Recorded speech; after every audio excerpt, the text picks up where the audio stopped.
Boa noite, pessoal. O meu nome é Franciela Bonassina e eu sou diretora do Departamento Científico do Instituto Bion na gestão 2022-2023.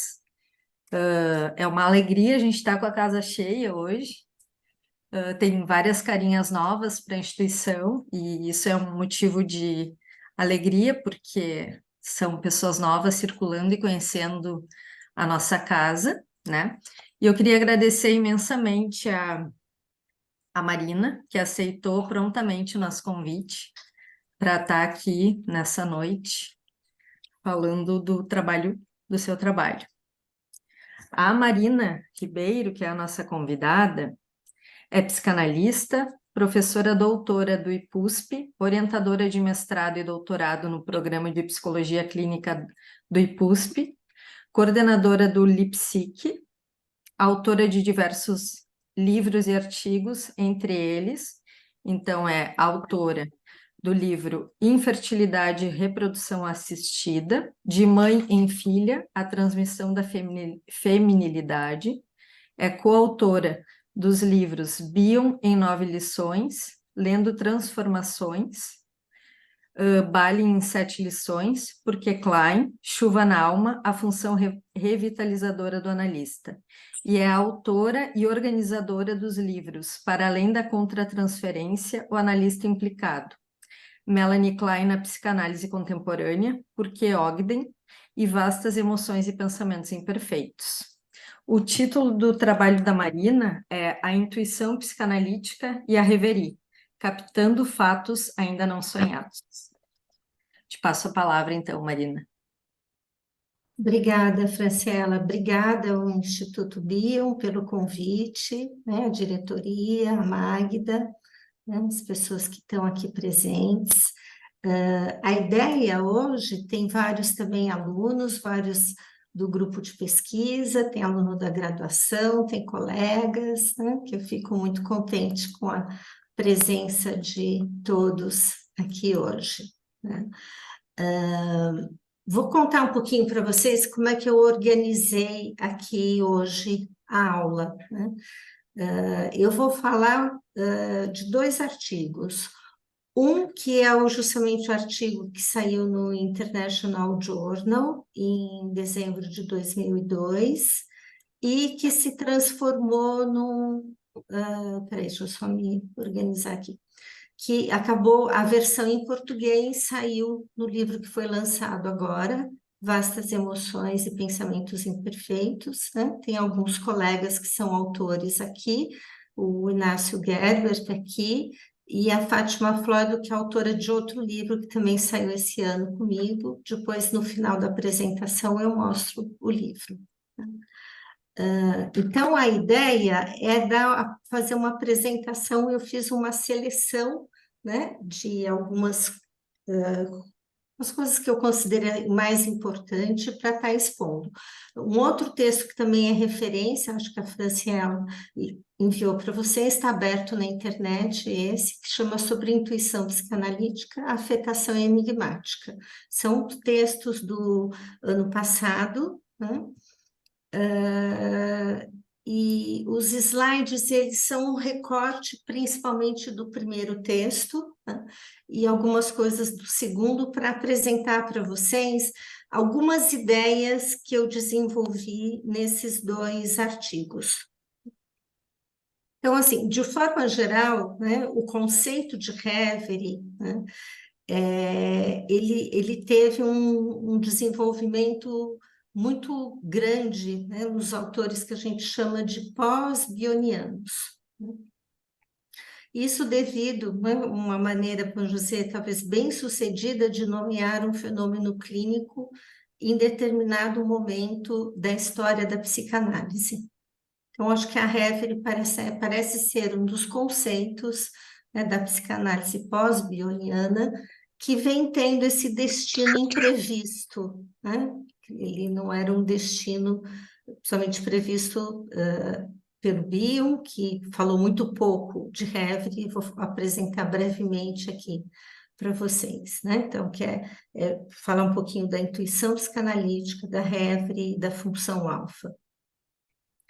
Para fazer isso, eu vou apresentar daqui a pouquinho eu falo um pouquinho da vinheta clínica, uma vinheta que vários já conhecem, outras pessoas não conhecem essa vinheta, porque é muito difícil, às vezes, a gente achar uma vinheta clínica sucinta, né, e que dialogue com a teoria.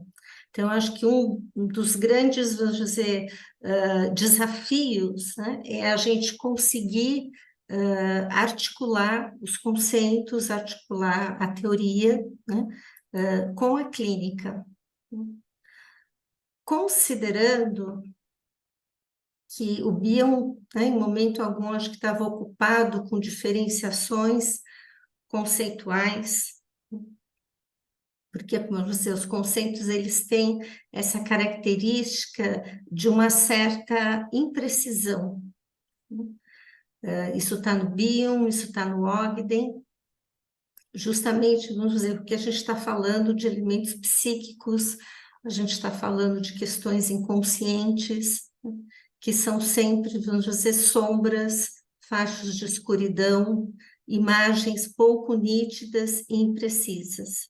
Então, os conceitos são uma forma da gente metaforizar, né, a experiência clínica, e eles também funcionam como um acervo, né, um exercício clínico para a mente do analista.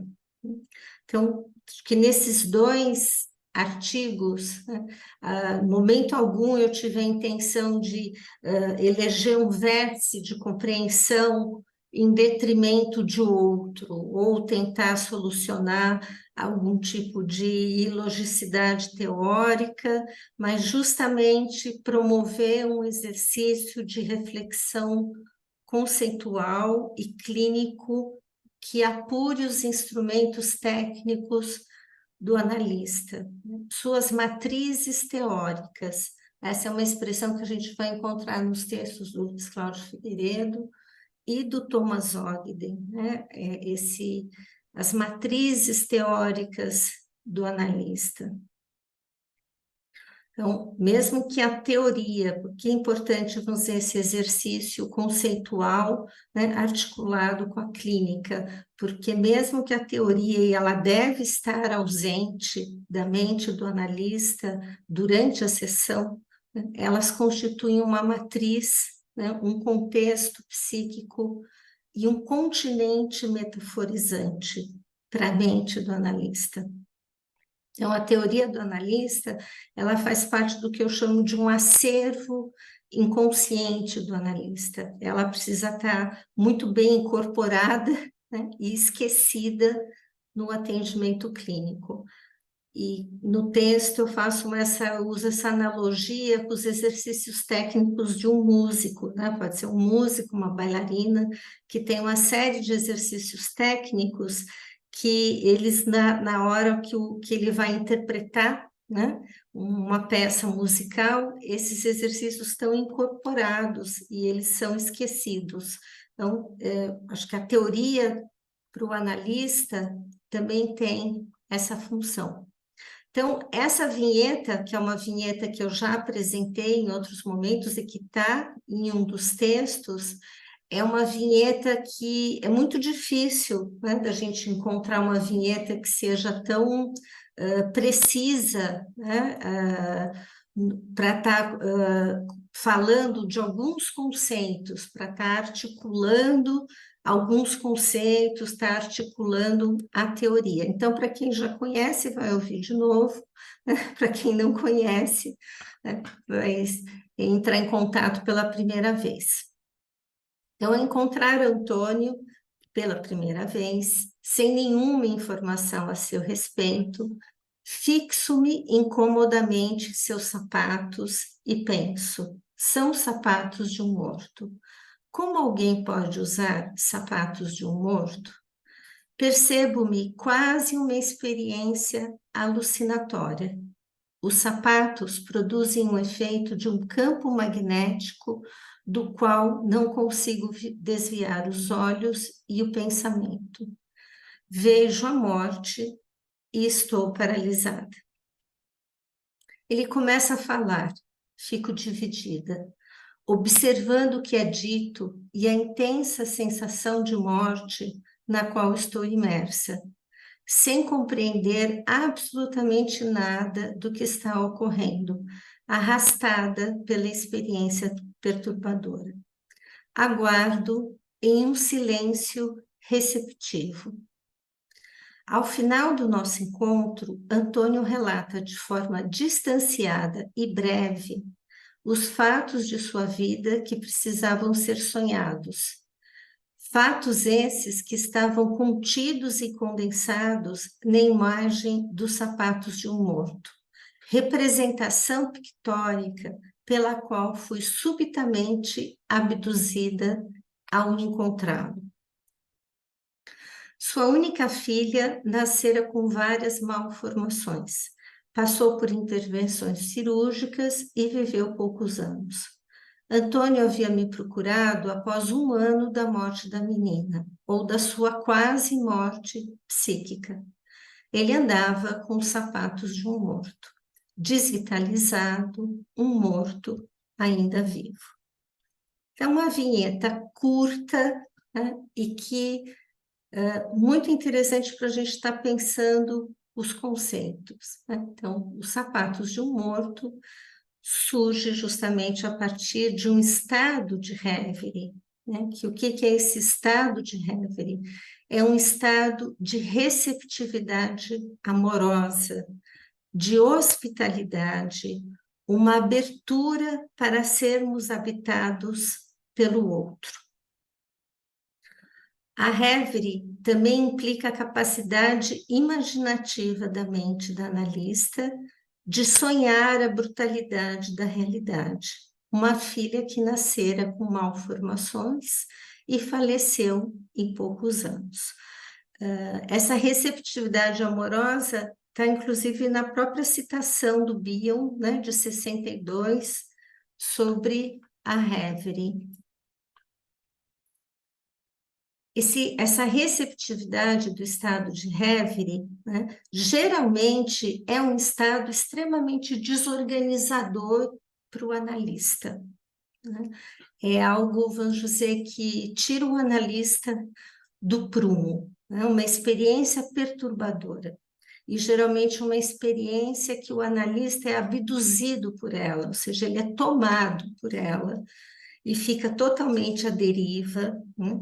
E geralmente ele é arrastado pela imagem que surge, essa imagem pictórica, porque essa imagem exerce um tipo de campo magnético que é uma força de atração, no qual muito difícil escapar, né? E que no geral, ela é entendida sempre a posteriori, ou na própria sessão, ou às vezes depois de muitas sessões, né? Essa experiência, vamos dizer, da reverie, né, é entendida. Nesse momento, é muito importante o que o Bill escreveu, né, em 70, que é o ato de fé do analista, né, que é esse ato, vamos dizer, de alguma forma confiar, né, que daquele estado desorganizado e caótico vai emergir um sentido, né, vai emergir um outro tipo de organização. Então, aqui, né, justamente considerando aquilo que eu falei para vocês no início, né, qual que é a função da teoria, que é essa função de criar um continente metaforizante para o analista, eu vou fazer algumas reflexões sobre o conceito de reverie, né, não só a partir do Bion, mas usando autores pós-bionianos, né, principalmente o Thomas Ogden, Antonino Ferro. Aqui no Brasil, nesses textos, eu estou usando os textos do Elias e da Elizabeth Rocha Barros e do Arnaldo Schuster, né? Vocês vão ver que as ideias estão aqui apresentadas ao longo da aula.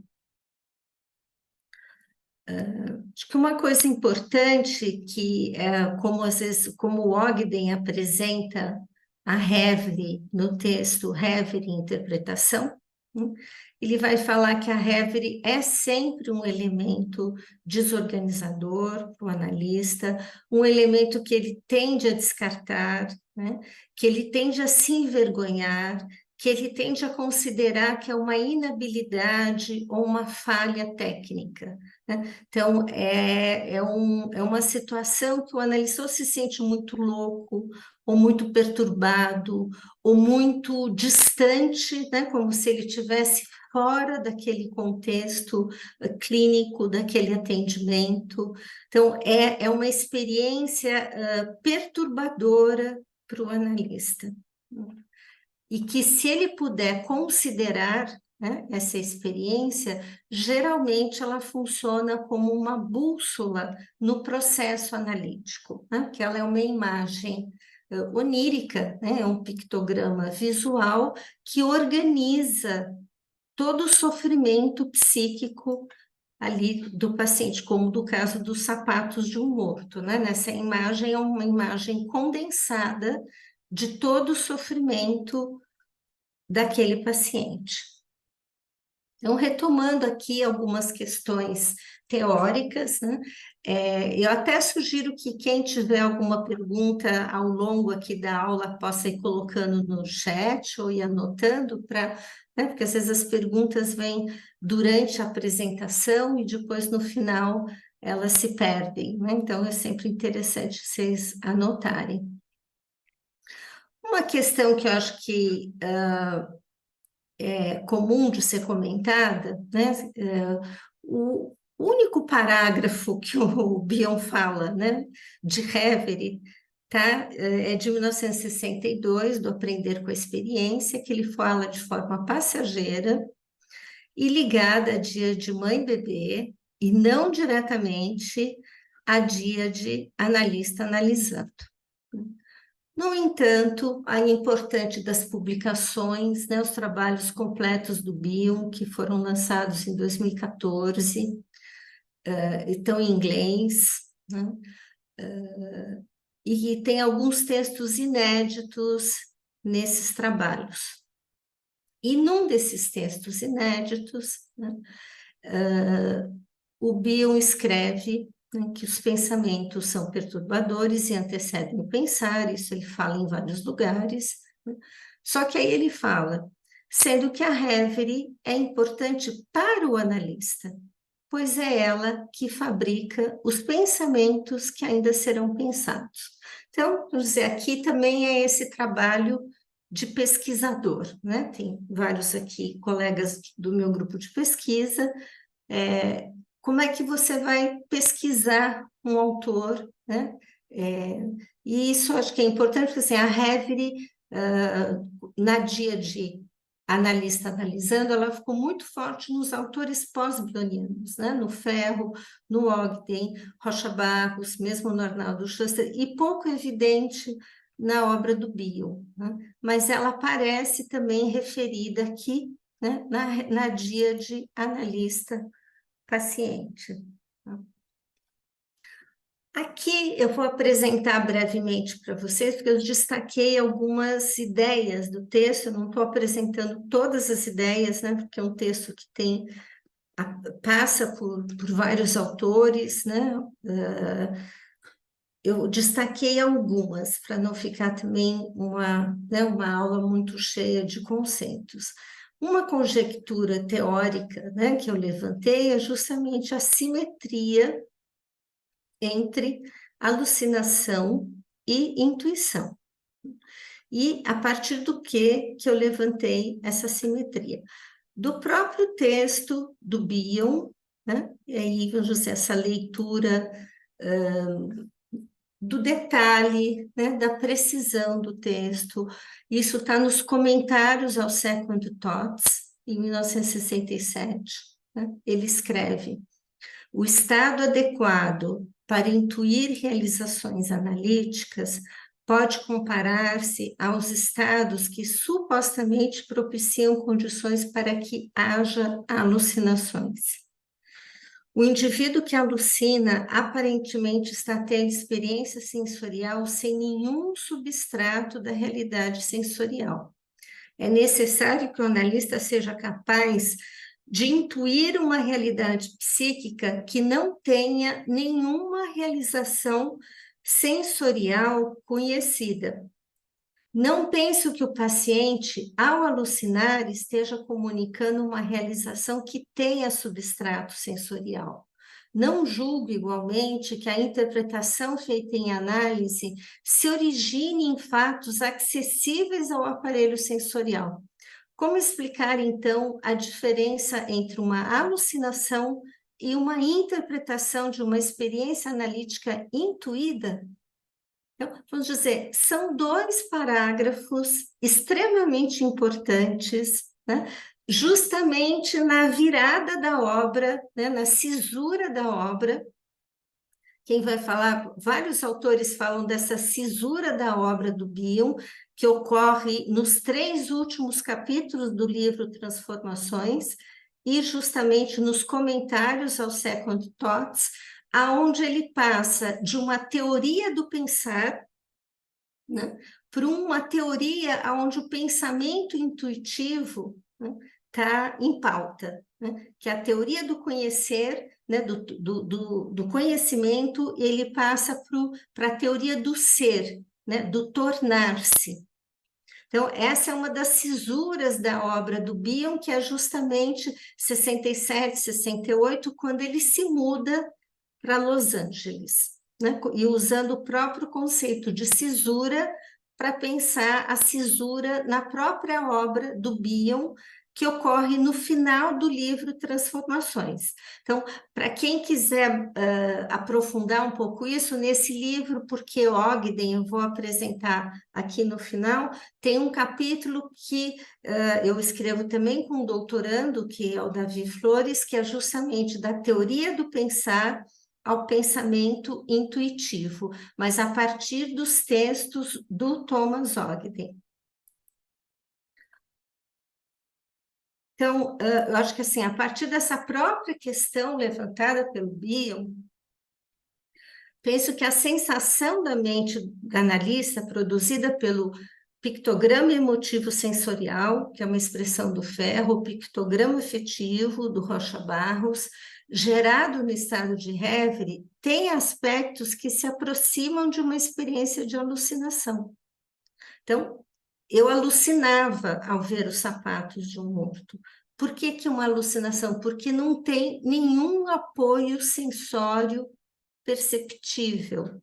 Tá? Isso é importante, porque essa vamos dizer, uma virada na obra do Bion que alguns que eram, inclusive, colegas kleinianos, né, pós-kleinianos, não acompanharam essa virada, né, ficaram na teoria, vamos dizer, do conhecer, né, não passaram para essa transformação que o Bion faz na obra. E aí que eu levanto essa simetria, alucinação e intuição, que está no próprio texto do Bion, né? Em função do quê? Justamente esse campo magnético, e depois eu vou falar um pouquinho mais, né, de como é que está ali na obra do Bion essa questão do campo magnético, que evoca e convoca. É semelhante, acho que todos aqui talvez já tenham tido essa experiência, quando a gente está passeando numa galeria de arte e que nós somos abduzidos por uma imagem, né? E ficamos ali um tempão olhando para aquele quadro, né? Sem entender direito o que está nos capturando naquele quadro, né? A gente precisa de um tempo para ir entendendo o que nos captura no quadro. Essa mesma sensação, às vezes, ocorre com uma Rêverie na sessão. Justamente por esses aspectos, que quem vai falar isso bastante é o Rocha Barros, o Elias e a Beth Rocha Barros, os aspectos estéticos de expressividade e evocação. que ali, né, no fragmento clínico, é muito claro que é os sapatos de um morto, né, que aquilo é como se aquilo fizesse um campo magnético e tomasse conta do pensamento.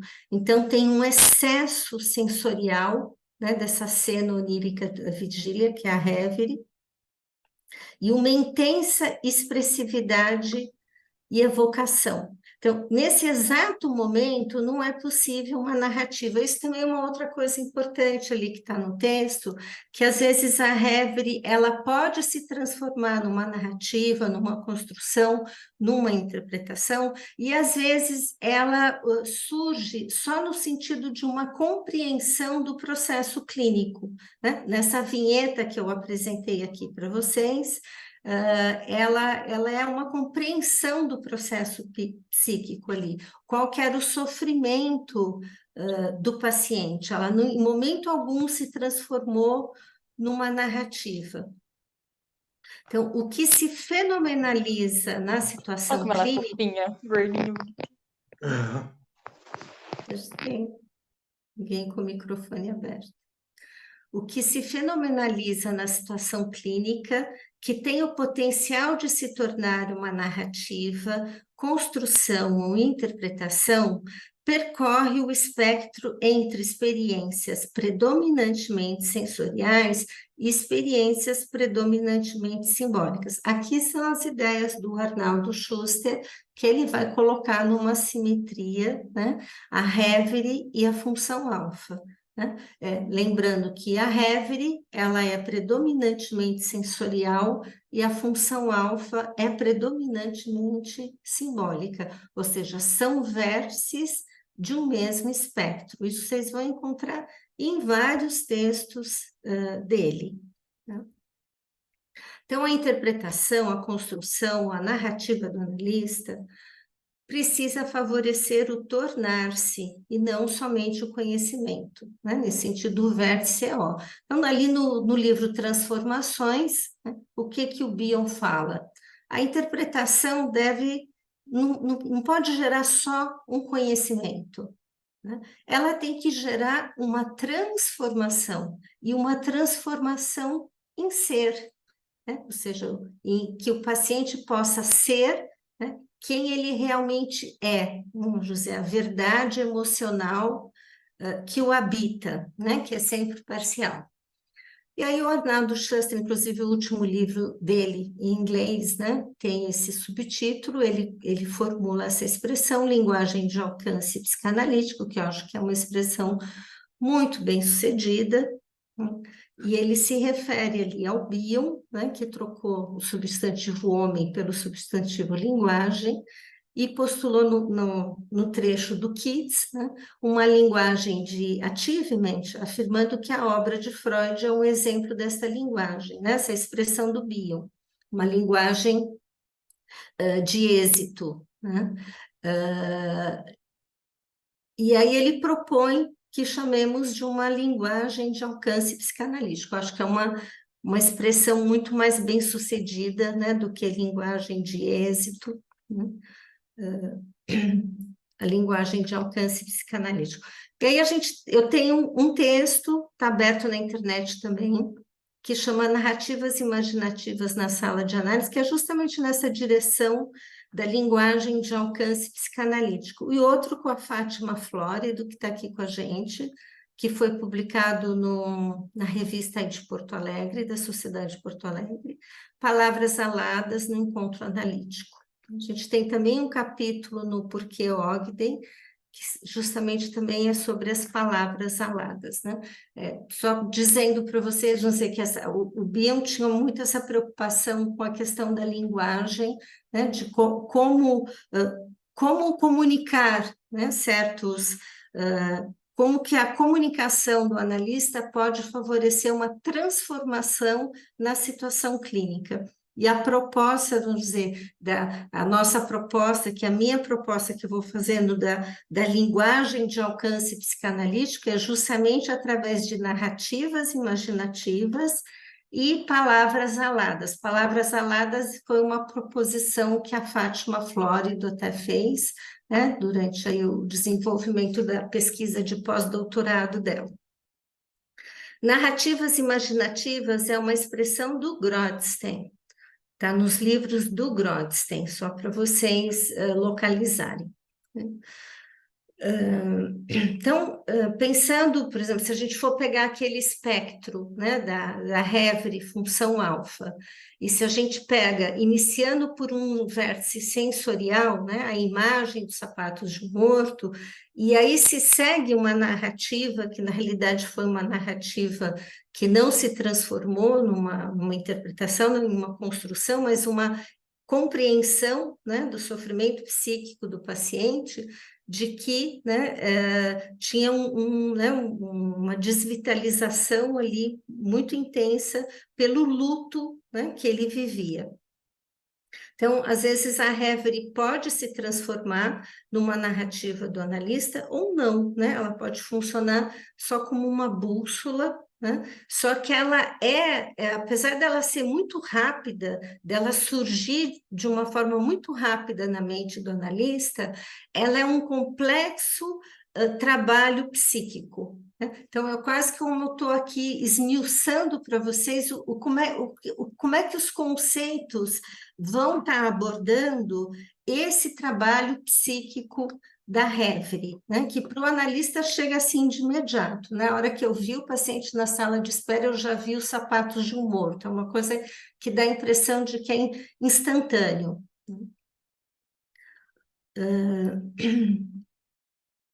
Aqui, né, que justamente os sapatos do morto eram esse caminhar por terrenos mortos, mortos pelo excesso de dor psíquica, desvitalizados e que necessitavam da capacidade de ensonhamento da analista. Eu gosto muito dessa palavra ensonhamento, que é uma, vamos dizer, na realidade ela é colocar em português uma palavra que é em espanhol, né, que é ensoñação, né, mas que é muito bonita porque é quase como um sonhar, né, um conjunto, um ensonhar, né, um sonhar para dentro, né, lembrando até a frase ali do Mário Quintana, né, que sonhar é olhar para dentro, né? Então, continuando aqui nas conjecturas teóricas, a imagem que surge a partir da capacidade de Hevre do analista é apenas o aspecto visível de uma forma de pensamento amplamente inconsciente. Então, é todo um processo que ocorre de uma forma muito rápida, né? E ele é captado, né, pela imagem, vamos dizer, que surge na Hevre. Então, ele refere-se à capacidade do analista de tornar visível o invisível da experiência, de tornar apreensível o pensamento onírico da vigília, função dioturna da mente. A Hevre, a captação do inaudível e do imperceptível da experiência. Algo é captado pela intuição psicanalítica e transformado pela função alfa em uma forma, uma imagem sensorial, a Hevre. Então, aqui tem algumas ideias, né? Primeiro, eu sei que muitas pessoas conhecem bem o pensamento aqui do Bion, outros nem tanto, né? A questão do pensamento onírico da vigília, né? Que para o Bion eles são concomitantes, né? O pensamento onírico da vigília e o pensamento onírico da noite. O próprio Bion, acho que eu até coloquei num slide aqui mais para frente, usa uma analogia que é muito boa e que o Ogden retoma em vários textos, que é a analogia das estrelas, né? O pensamento onírico é como se fossem as estrelas durante o dia, a gente não enxerga elas, mas elas estão lá no céu, né? Então, é algo que produz, ele está o tempo todo ocorrendo. Então, o sonhar é uma função dioturna da mente, é a forma como a nossa mente metaboliza o tempo todo as nossas experiências emocionais. E a reverie é a forma como é captado esse pensamento onírico de vigília, né? E a reverie é sensorial, porque geralmente ela é uma imagem, ela pode ser uma sensação, ela pode ser um pensamento, ela pode se manifestar, ela pode inclusive ser uma sensação física, né? Ela pode se manifestar de várias formas. E aqui, né, que eu vou, essa é uma das ideias principais do primeiro artigo, a do segundo artigo eu vou apresentar daqui a pouco, é justamente essa pergunta, né? Seria a reverie uma evolução da intuição psicanalítica? Lembrando que intuição psicanalítica é um termo do Bion, né? É o Bion que traz isso para a psicanálise. É o único autor, né, que vai estar falando de intuição tão diretamente, né, como um conceito. Outros falam de uma forma mais indireta. Então, como podemos pensar a conexão entre intuição e reverie? Será que o estado de reverie da mente do analista tem como esteio além e aquém do sensorial, supra ou infrasensorial, a capacidade de intuição do analista? Então, isso aqui é uma questão muito importante, né? Porque a gente pode fazer uma analogia, por exemplo, com os raios infravermelhos, né? Os raios infravermelhos, eles produzem um efeito na nossa pele, mas a gente não enxerga esses raios, né? Então, é isso que o Bion quis dizer com supra ou infrasensorial, né? No sentido de uma comunicação inconsciente, né, que a gente capta via reverie, mas que a gente não enxerga, né? Por isso que implica numa capacidade do analista de captar o que ainda que é invisível aos olhos, mas que é visível pela imaginação, né? Então, isso também é né, um núcleo aqui teórico importante, né? E aqui eu vou colocar que a intuição é um fator primordial da função psicanalítica da personalidade. Aquilo que não se fenomenaliza, o inaudível e o imperceptível, né? Função psicanalítica da personalidade, eu tenho um outro artigo que também está aberto na internet sobre a função psicanalítica da personalidade. É um termo que o Bion passou por ele muito rápido, né? Também no livro Aprender com a Experiência, né? E que justamente é essa função, vamos dizer, como que se dá a ver essa função psicanalítica da personalidade, que tem como núcleo dela justamente a função alfa, né? Mas eu vou falar um pouquinho mais disso daqui a pouco.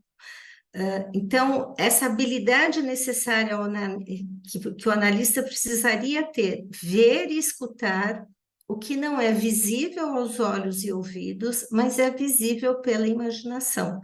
A capacidade de reverie do analista sustentada pela intuição psicanalítica, né? Então, e aí a gente vai ver o que seria essa intuição, o que seria esse estado de mente que pode favorecer a intuição. Voltando lá na própria citação do Bion, né? A intuição, ela não implica em nenhum tipo de sensorialidade. Então, aquela famosa frase dele, né? As angústias não têm cheiro, não são visíveis, não podem ser tocadas, elas são intuídas pela mente do analista. Então, ele está falando aqui de uma captação não sensorial, né? Às vezes, uma ideia que é difícil de ser captada, né? Mas na vinheta fica muito claro, né? Ali, a hora que eu busco o paciente na sala de espera, é um tipo de alucinação que não tem apoio sensório nenhum, né? Porque os sapatos do paciente eram sapatos normais. Mas a alucinação era minha, né? Então, a imagem produzida pelo estado de reverie traz a inebriante sensação de que estamos quase alucinando, pois não há nenhum apoio sensório identificável. É isso que o Bion quis dizer, acho eu, né, na minha compreensão. Né? Então, a Reverie, que é esse, né, que são as expressões do Ferro e Rocha Barros, pictograma, né? O que é um pictograma? É algo que é pintado, né, como uma imagem emotivo sensorial ou um pictograma afetivo. Ele é primeiramente alucinado pelo analista, né? Porque ele não tem apoio sensório. Só que essa alucinação encontra um sentido que nos resgata do caos, né? Que é paradoxalmente enlouquecedor e seminal. Né? Então, assim, é só nessa situação de desorganização, né, inclusive da mente do analista, é possível esse tipo vamos dizer, de captação do fenômeno e depois de compreensão, né? Porque muitas vezes o analista considera, como eu tinha falado nos slides anteriores, uma falha técnica, ou que ele está distraído, ou que ele está cansado, ou que ele está com sono, ou que ele está, vamos dizer, prestando atenção no próprio pensamento dele, na própria vida dele, e que isso não tem conexão nenhuma com a sessão com o paciente, né? E não é isso, tem sempre conexão com a sessão, com o que está acontecendo com o paciente. Então, eu acho que esse paradoxo, ele é muito importante, ele é enlouquecedor e seminal, né? É isso que o analista precisa estar, no primeiro momento, num estado esquizoparanoide de mente, né? Num estado desorganizado de mente, que o Bion passou a chamar de paciência, né? Para que alguma organização ocorra, para que algum fato selecionado emerja, né? E aí vem a pergunta: bom, então, o que pode favorecer a intuição do analista? É claro que essa proposição técnica do Bion, né, ela é muito interessante, muito difícil de ser compreendida, e é claro que a intuição é um fenômeno também, que eu faço também uma outra analogia, que assim, é água nascendo da fonte, né? Não tem como você buscar a intuição, né? Ou a Reverie, ela brota, ela emerge, né? Ela surge, ela evolui, né? De um estado de mente, que é essa proposição técnica que o Bion faz justamente nesse momento de cisura da obra, 67, 68, que o analista deveria estar em um estado de abertura para o desconhecido. Estado esse que implica em opacidade de memória, desejo e compreensão prévia. E aí eu gosto muito mais do termo opacidade, né? Porque ele dá uma certa gradação, né? E não, vamos dizer, uma evitação total, né? É uma opacidade, tornar mais opaco, né? Ou tornar menos visível memória, passado, desejo, futuro, né? E compreensão prévia, o que eu já sei, né? Tem aquela famosa frase do Bion, né? Bom, se eu já sei o que está acontecendo na sessão, o que eu estou fazendo ali com o meu paciente na sessão? Né? Ou seja, eu não estou vivendo aquela experiência inédita com o paciente. Então, uma analogia feita pelo próprio Bion ajuda a gente a entender essa proposta metodológica dele, né? Que também é uma cisura, né? É uma cisura, e considerando que uma cisura é continuidade e ruptura, sempre. Ela é um paradoxo, né? Ela é uma entidade imaginária e ela comporta sempre um paradoxo, porque ela implica em continuidade e ela implica em ruptura. Por que isso é importante aqui? Porque a proposta do Bion é uma cisura em relação à atenção flutuante, né? Ela implica em ruptura, mas ela também implica em continuidade. Então, uma analogia que eu acho que ajuda a gente a entender um pouco né, que seria essa opacidade de memória e desejo, é a luz que entra precipitada no processo de revelação de imagens e queima um filme. Então, essa é uma analogia excelente que vocês vão encontrar no próprio Bion, no Atenção e Interpretação, e no segundo livro do Arnaldo Schuster, de 1996, sobre a obra do Bion. Então, a memória e o desejo queimam o filme, né? Em que sentido? Queimam a possibilidade de que uma nova imagem emerja daquela experiência emocional que está ocorrendo no aqui e agora da sessão. Lembrando que essa expressão aqui e agora vocês vão encontrar várias vezes nos textos da Melanie Klein. Né? Melanie Klein era uma analista extremamente intuitiva, né, que trabalhava, né, com a experiência da sessão. Né? Ela talvez interpretava de uma forma um pouco saturada demais, mas ela era muito atenta a qual que era a experiência da sessão. Então, aqui eu fiz né, acho que uma construção que ajuda a gente a pensar a função psicanalítica da personalidade, que ela retrata a vida psíquica. Né? É uma função que está o tempo todo, né, aí presente, retratando a vida psíquica. O que significa isso? Construindo representações. Né? A gente está o tempo todo construindo sentidos e representações para o vivido. Né?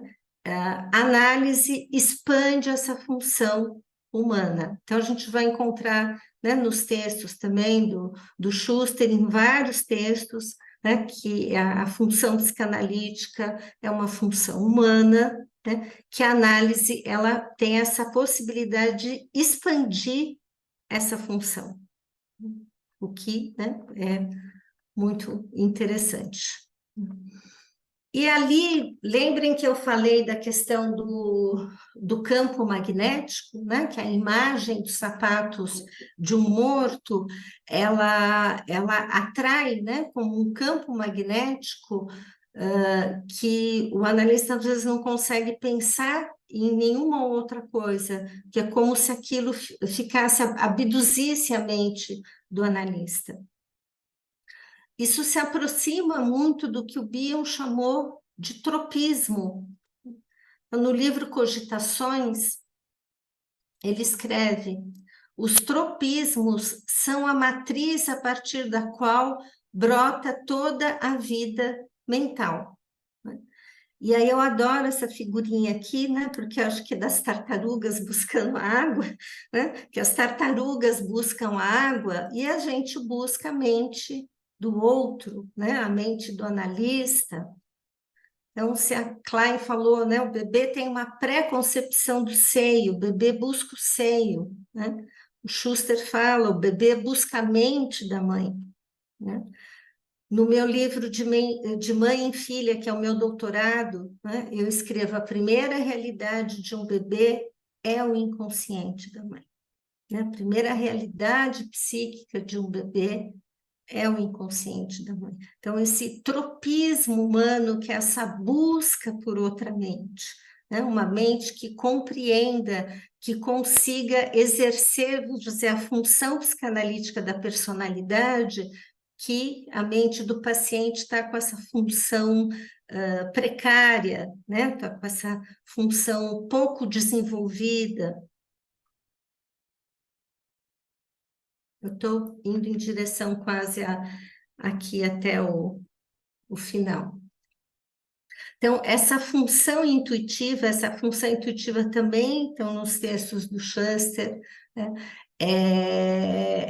Ela ocorre, aqui é outra proposta, outra conjectura teórica que eu estou fazendo, mais no segundo texto, né? Ela vai ocorrer entre cisuras, né? O que significa isso? Cisura é uma entidade imaginária. Então, que analogia eu uso para entender uma cisura? Isso é uma experiência que geralmente todo mundo tem, né? Aquele momento que você está acordando cedo, né?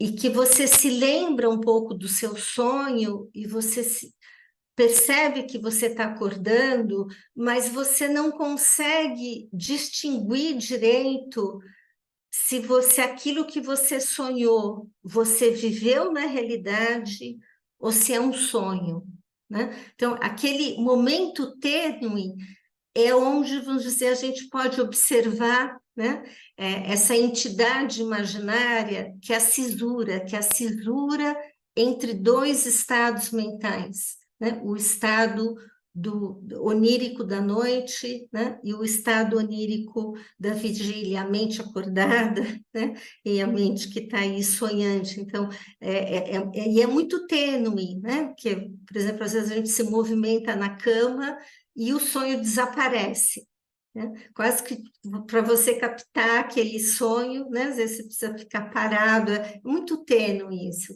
Então, são essas várias cisuras, né? Entendendo que a mente é constituída por várias cisuras entre aquilo que não é sensorial e sensorial. Finito e infinito, lembrando que o Bion, né, vai considerar o consciente finito, o inconsciente infinito. As transformações em K, em conhecimento, e as transformações em O, em ser. Também, né, como uma cisura, o conhecido e o desconhecido, eu e o outro, né? Então, a gente pode pensar a função, né, psicanalítica da personalidade, do qual a função intuitiva faz parte, nessa constante movimento entre cisuras. E aí tem uma imagem que eu gosto de apresentar, né, que é muito bonita, né, para a gente pensar a cisura e para pensar a intuição e a reverie. Então, aqui, né, é bonita porque a cor é o Rio Solimões, né, com o Rio Negro na Amazônia, né, o encontro, né, dos rios. E aqui a gente vê a cisura, né? E tem um ponto da cisura que é o ponto de indecibilidade, que a gente não sabe se é negro ou se é Solimões, se é analista, se é o paciente, né? Se é eu, se é o outro, o que que é, né? Tem sempre um ponto do espectro que é um ponto de indecidibilidade. E aqui, né, por que é interessante, vamos dizer, a reverie, né, a intuição, ela funciona entre as várias cisuras, né, e ela eclode, né, vamos dizer, a gente pode pensar que a intuição é a parte aqui de baixo do golfinho, né, e o golfinho, essa parte de cima aqui do golfinho, é a reverie, né, é o que é possível captar, né? É a imagem que é captada de todo um processo que ocorre de uma forma inconsciente. Né? Claro que eu estou usando aqui a imagem para fazer uma analogia com os conceitos, né? E com o funcionamento mental. Né? Então, aqui no próximo slide, eu coloco aqui em cima, né, todas as simetrias, né, que são as transições, as cisuras, né, todas as várias cisuras da mente, né, que estão o tempo todo presente e em movimento. Então, é justamente acho que esse é o último slide, depois eu vou falar um pouquinho dos livros, né?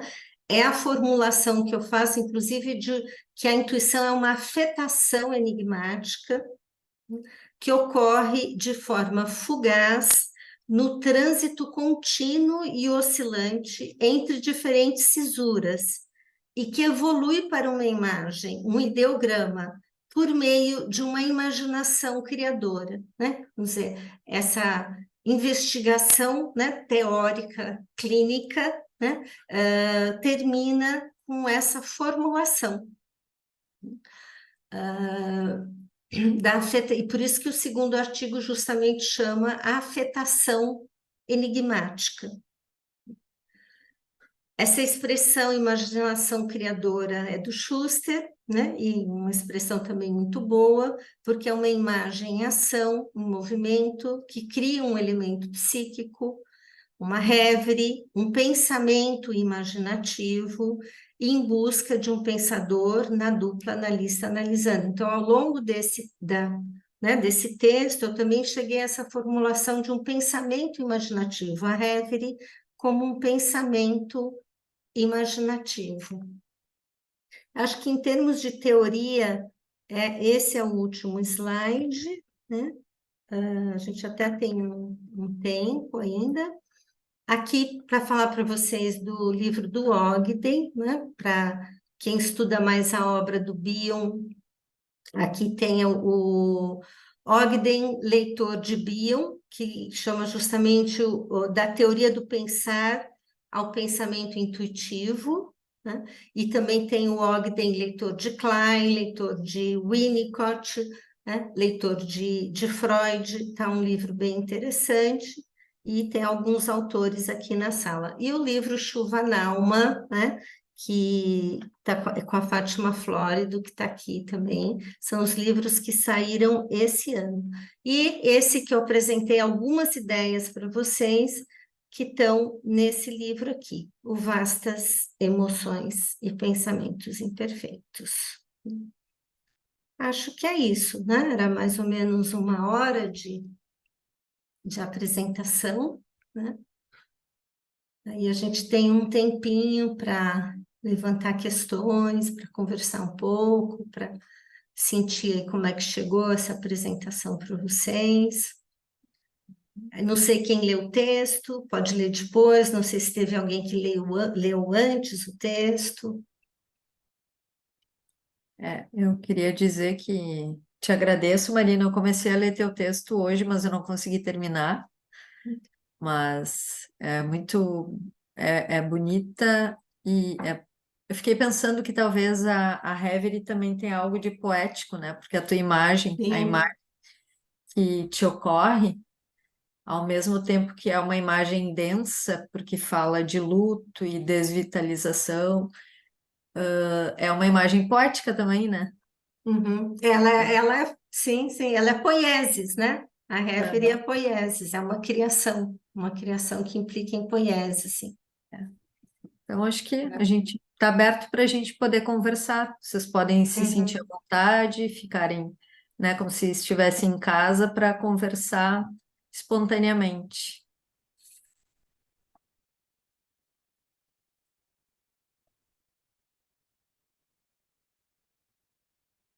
Marina, é Milton, tudo bem? Oi, Milton. Sim, tudo bom? Eu li o teu texto, achei ótimo, e a questão da cisura eu achei fantástico, essa tua.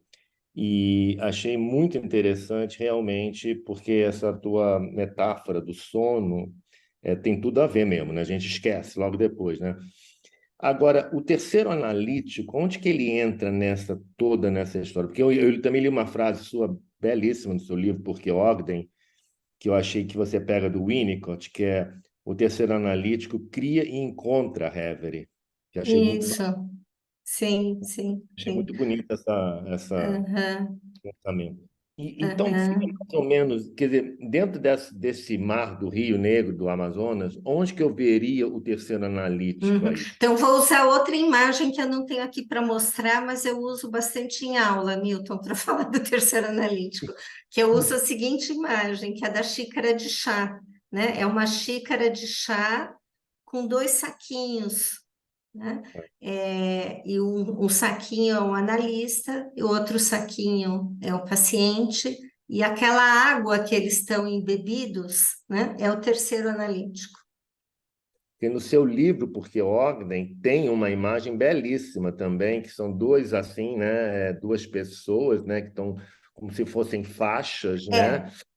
Sim, aquela é do Escher, é uma gravura do Escher, aquela é ótima também para pensar o terceiro analítico, né? Que elas têm uma interação entre as duas pessoas e tem bolas, né, circulando entre as duas pessoas, que seriam os elementos psíquicos ali circulando, né? Ah, Também é uma boa imagem para pensar o terceiro analítico. Porque, na verdade, vamos dizer, o terceiro analítico é essa área da experiência aonde não há, que é aquele esse ponto de indecidibilidade, né? Não há uma distinção se é do analista ou se é do paciente, né? Então, é um terceiro elemento que se cria ali, né, que ao mesmo tempo diz respeito a cada subjetividade individualmente, mas é algo novo que se cria naquela interação, né? É um terceiro elemento, é um elemento diferente que se cria, né,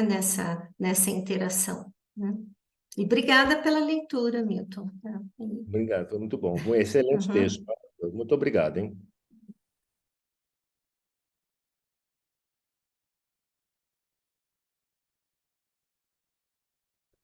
Marina, eu gostaria de Oi, fazer um Marina. comentário mais do que uma questão,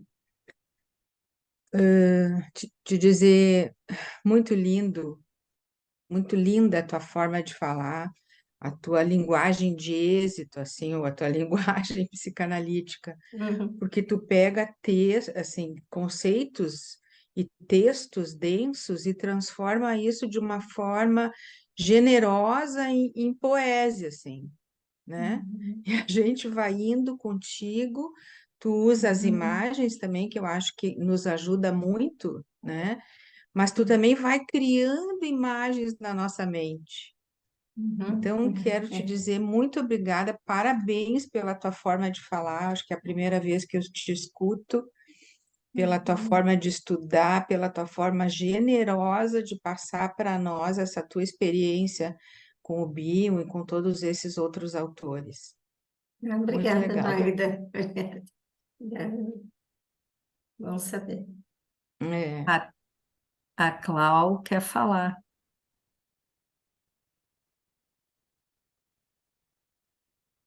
ah, não estamos ouvindo, Clau. Não estamos ouvindo.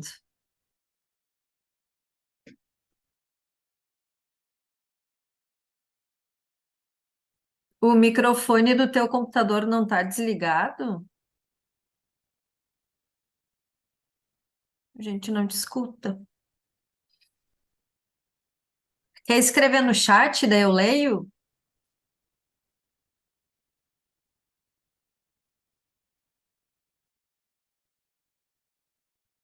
Acho que não.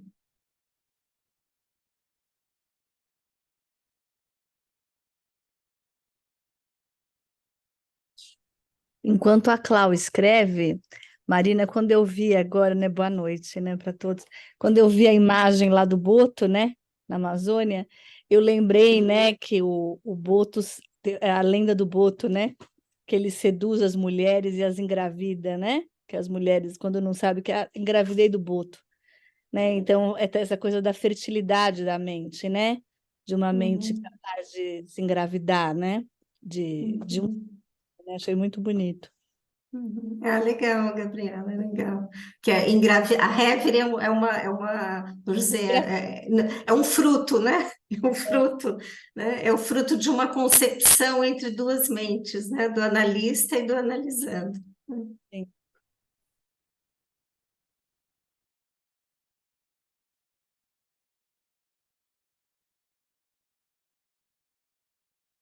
Quer tentar agora, Clau?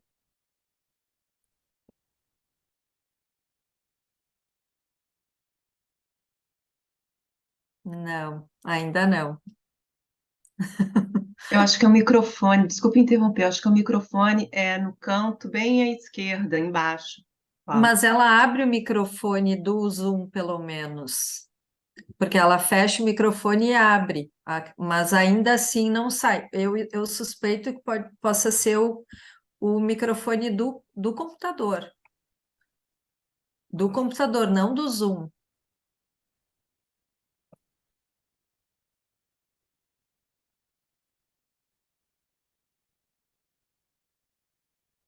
É, porque o microfone pode estar sem volume, exatamente. É isso que eu estou imaginando. Eu posso fazer uma pergunta Claro. enquanto a Cláudia. Marina, eu gostaria que você explicasse um pouco mais a questão da Reverie, que você fala como uma bússola, né? Ela dá indícios sobre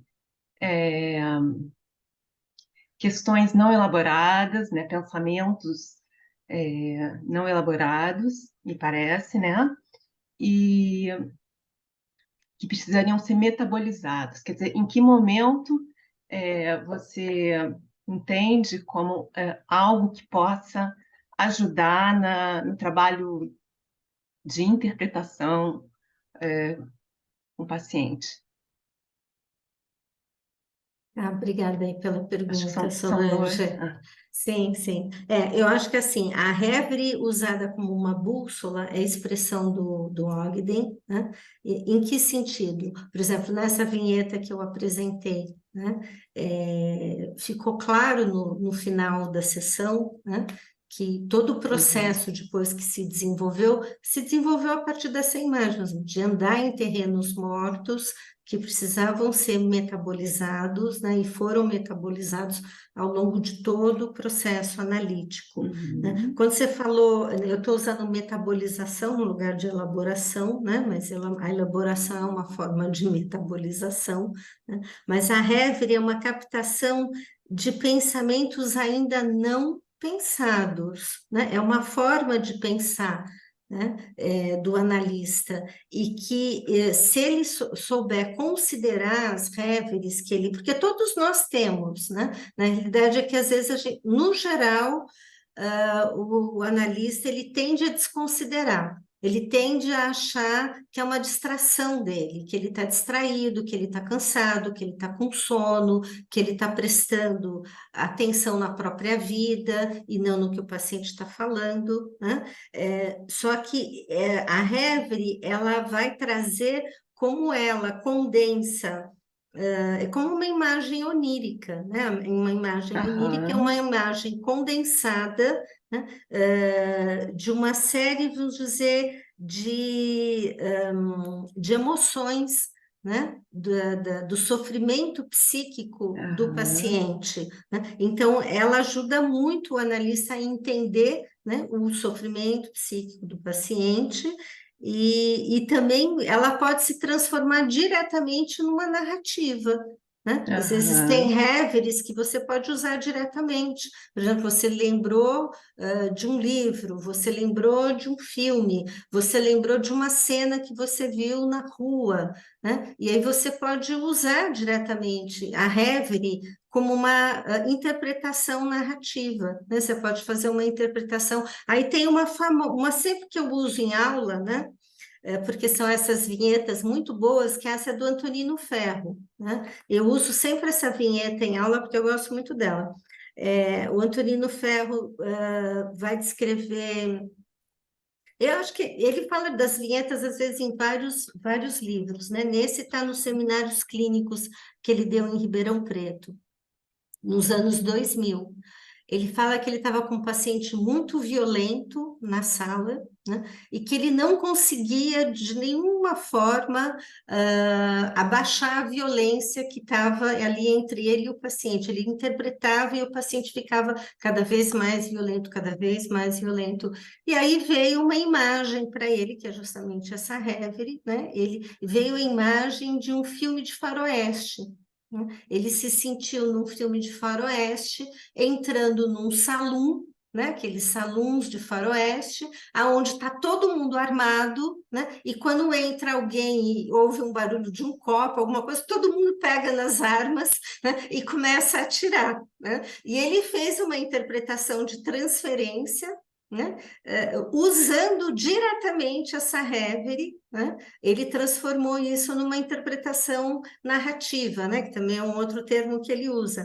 Ele falou diretamente para o paciente: olha, aqui com o senhor, né, eu me sinto como se eu estivesse num filme de faroeste, né, e todos estivessem prontos para atirar, né? E no momento que ele falou isso, né, o paciente falou: eu adoro filme de faroeste.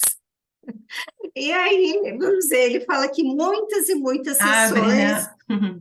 Então, abre o campo, né? O Abre o conceito campo. de campo analítico. Abre o campo, porque Por que que veio justamente a Reverie de um filme? Porque tem atualmente um uníssono, né, entre as duas mentes, entre a mente Aham. do paciente, e que se cria essa imagem, por isso que geralmente é uma imagem muito sintonizada com o mundo psíquico do paciente, né? E que a partir daí isso é uma narrativa imaginativa e são palavras aladas, né? E isso, é esse o sentido que a gente quis dar também, né? Nos Uhum. textos, né? Que você usa justamente porque a palavra e a narrativa vai funcionar como um continente, né? Um Aham. continente afetivo, emotivo, para que vá ocorrendo, por exemplo, nesse caso do ferro, a metabolização da violência daquele paciente, né? Que no Uhum. encontro ele queria matar o outro,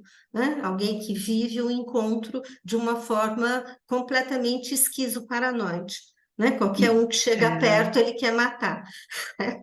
e ela possibilita a sobrevivência do analista também, né? Porque diante de Sim, tanta, né, sim, organiza e isso abranda, né, a angústia do paciente, sim, né? sim, sim, sim. É, É. E genial. isso, vamos dizer, viabiliza o processo, né? Quando o Claro. processo analítico é viabilizado, isso é uma coisa que também traz uma realização para o analista, né? Traz uma Também. realização para o Aham. paciente e para o analista também, né? Então, Muito bom. esse foi um uso direto da Reverie numa interpretação narrativa, né? Às vezes dá para usar, às vezes você lembra de um filme na sessão, né? Você lembra, e aí dá para você usar diretamente, né? E Uhum. geralmente são coisas muito sintonizadas com o sofrimento psíquico ali do paciente, o que que ele está precisando sonhar, o que que ele está precisando pensar, né? Lembrando que para o Bion sonhar é pensar, né? Justamente esse Aham. pensamento inconsciente, né? Que tem sempre. Por que que ele tem esse caráter de poiesis, né? Porque ele é onírico, né? Ele é onírico. O que que é a poesia? A poesia é o sonho das palavras, né? Ou o É, pesadelo, né? É sonho e pesadelo, né? isso aí. Tá ótimo. Obrigada. Obrigada, Solange. A Ana Fátima tinha levantado a mão e agora desapareceu a mãozinha. Então, não sei se tu quer falar ou se. Sim, eu tinha levantado, Ah, depois eu vi que a Claudiceia apareceu ali com a mãozinha levantada, acho que ela recuperou o áudio, então não sei, ela estava na frente, então ela pode falar depois, se der tempo eu falo. tá bem, então. Queres falar primeiro, não tem problema, depois eu falo. Tá tranquilo, pode falar. Ok. Bom, é, consegue me ouvir? Estamos Sim, ouvindo. Tá dando pra- agora Ah, sim. ok. Bom, boa noite, Marina, boa noite a todos e todas. Eu teria um monte de perguntas, mas né, vou fazer uma delas. É, eu faço análise com um analista pós-bioniano, né? Bioniano, estudos pós-bionianos, e esse conceito da Reverie, para mim, ele é novo e ele é algo assim, ele é muito sutil, é difícil de captar, né? Às vezes eu acho que entendi, daí eu vou escutando um pouquinho mais, né? Algumas outras vezes que a Marina trouxe. Então, né, eu não sei muito bem assim até onde a gente percebe isso na sessão, e entende de fato, daqui a pouco já é uma coisa bem, né, oscilante, assim.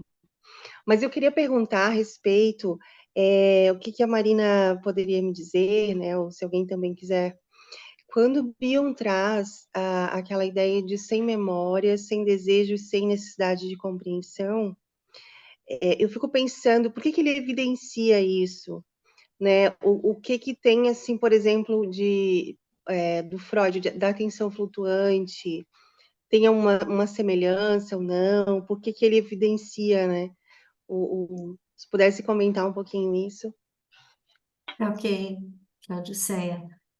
Obrigada aí pela questão, né? Depois vamos ver se a Ana fala. A Ana é autora de um dos capítulos do Porquê Ogden também, justamente sobre Reverie, né? O mestrado dela, que ela terminou agora em agosto, né? Sobre a minha orientação, é sobre Reverie. Né? Então, Claudiceia, eu acho que essa postulação do Bion, né, na verdade, a gente pode pensar em opacidade de memória e desejo e compreensão prévia, né, como um horizonte, né, para a mente do analista. Né? O que significa isso? Se eu tenho desejos muito intensos, né, por exemplo, eu quero que o paciente case, né? Eu acho que vai ser bom para o paciente casar e eu quero que ele case, né? Isso vai impedir que eu entre em contato, né, com o que está ocorrendo na experiência da sessão, né? O que está ocorrendo no campo analítico, considerando que transferência e contra-transferência estão dentro do campo analítico. Então, qualquer desejo muito intenso da parte do analista, ele cria, né, uma obstrução, né? O Bion vai usar a palavra obstrução, né, na mente do analista para ele captar a realidade psíquica daquela sessão, né? A experiência emocional daquela sessão. Ou se eu chego na sessão, bom, agora então eu vou atender o meu paciente que é obsessivo e ele vai falar as mesmas coisas. Então, eu tenho todo um fechamento, né, naquilo que eu já sei, ou que eu acho que eu sei do paciente, e eu não tenho nenhum tipo de abertura para ter a experiência da sessão, né? Tá vivo na sessão, né? Tá vitalizado na sessão para entender o que está acontecendo ali no mundo psíquico do paciente. Em relação à atenção flutuante, a proposta do Bion é quase, assim, eu penso, uma microscopia da atenção flutuante. Né? Porque, na realidade, se a gente for... Esse conceito do Freud é maravilhoso, né? A dupla associação livre, atenção flutuante. Né? O que é isso? Eu tenho que flutuar, né? Eu não posso me apegar a nada. Né? Eu tenho que flutuar, eu tenho que deixar minha mente flutuar, e é assim que eu capto os elementos psíquicos. Então, quando o Bion propõe o sem memória, né? Memória é o passado, que eu já sei do paciente, o futuro. Eu acho que para o meu paciente era bom casar, era bom ter filho, era bom esse emprego, e eu não fico com a sessão, ou eu fico, bom, eu já entendi esse paciente, ou eu pego as minhas anotações de supervisão antes de atender o paciente, né? Para não entrar na sessão, né? Muitas vezes a gente se protege da sessão porque é um contato que pode ser muito angustiante, né, para o analista. Né? Então, acho que não tem nenhum texto específico. O texto que está aqui no livro Vastas Emoções, o texto do Elias da Rocha Barros, aqui ele é um texto muito bom, porque ele escreve justamente sobre isso, implicações epistemológicas em contraponto a uma interpretação simplista do enunciado de Bion, sem memória, sem desejo, sem compreensão prévia. Né? Aqui ele apresenta, ele se debruça um pouco sobre essa questão, né? Que é muito mal compreendida na proposta do Bion. Mas eu acho que é um tipo de microscopia da atenção flutuante, né? É como se o conceito de atenção flutuante se expandisse um pouco mais. Né? Eu não posso estar apegado a certos pensamentos, eu preciso estar com a minha mente aberta, né? Nesse estado que eu chamo de uma hospitalidade amorosa, né? De recepcionar o outro, né? E estar à deriva, né? Isso que na sessão você precisa estar à deriva, você precisa se permitir ser conduzido, né, pelas emoções que circulam na sala de análise. Aí não sei, acho que dá tempo da Ana Fátima fazer algum comentário, né? Dá tempo? Sim, da Ana e a Fátima também. Tem a Ana E a Fátima e a Fátima, Fátima. tá Isso. bom. Então, Só comentar aqui que enquanto a Solange tinha feito a pergunta dela, a Marina estava respondendo, e eu tive vontade de fazer um comentário, mas que eu acho que também tem conexão com a pergunta da Claudicéia, com a pergunta não, quando ela, com o depoimento dela, né, de parecer que a Hever escapa, assim, a compreensão, né, do que é a Hever. E eu tive vontade de comentar quando a Solange perguntou, né, dessa coisa também da interpretação, e eu tenho estudado Hever, estudei alguns dos autores pós-bionianos, e a Marina é uma delas, né, uma dessas autoras pós-bionianas que eu estudei. E a Marina, junto com Ogden, né, que são autores que parece que dialogam muito assim, com as ideias, né, que apresentam, tem essa concepção de que a Reverie ela é transformadora por si só, que não seria necessário uma narrativa, uma interpretação, né? Tem alguns autores que vão mais nessa linha da interpretação, né? Do uso da Reverie como interpretação, como uma narrativa. Mas que a Marina é uma dessas autoras que trazem essa ideia, que eu acho fantástica, né? Que eu acho que também dialoga muito com o meu pensamento clínico, que é da Reverie ser transformadora por si só, justamente porque tem esse caráter de abertura, né? Então, acho que é no momento em que ela brota, no momento que ela emerge, ela vai falar algo muito importante sobre a cena analítica, sobre o sofrimento psíquico, e nem sempre essa compreensão vem naquele momento. Por isso que a Marina traz essa ideia de que ela é transformadora por si só, porque muitas vezes é a posteriori, né? Então, você é capturado por aquela imagem, você é arrastado por aquela pintura, né, que apareceu ali na sua tela mental, mas que você ainda não tem compreensão sobre aquilo.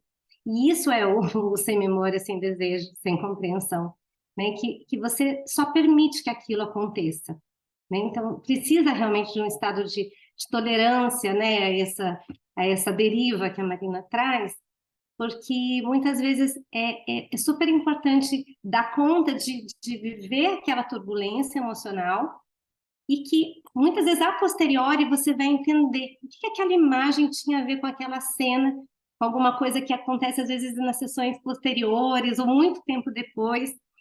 Então, tive vontade de falar disso, em que isso é uma marca dos estudos da Marina, do que ela vem publicando, né? Que a Reverie tem essa função de transformação da subjetividade, né? E justamente por tratar de elementos não pensados. E isso aí eu acho que marca muito a diferença da Reverie por uma metáfora, por exemplo, né? Que quando você vai fazer metáfora, você vai trabalhar em cima de um pensamento que já está ali circulando, e aí você vai buscar, é o que a Marina fala, que não dá para buscar a Reverie. A metáfora a gente busca, né? A gente faz uma construção na nossa mente, a gente busca uma imagem para falar sobre aquilo que o paciente está dizendo, para fazer uma interpretação sobre aquilo. A Reverie não, a Reverie ela só aparece, ela te pega, é ela que te pega, não é você que a pega. Então é isso, tive vontade de falar disso, que eu acho que é uma marca do que a Marina vem produzindo, e ela, né, como Ogden também reforça essa questão da Reverie como transformadora do trabalho analítico. Eu acho super importante.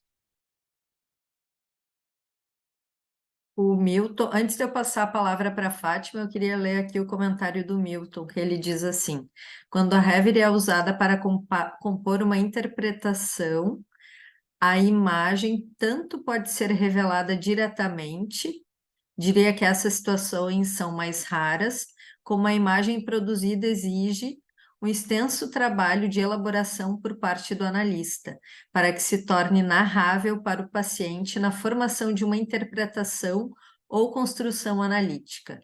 Texto da Marina que explica o que a Ana está falando. Passo a palavra para ti, então, Fátima.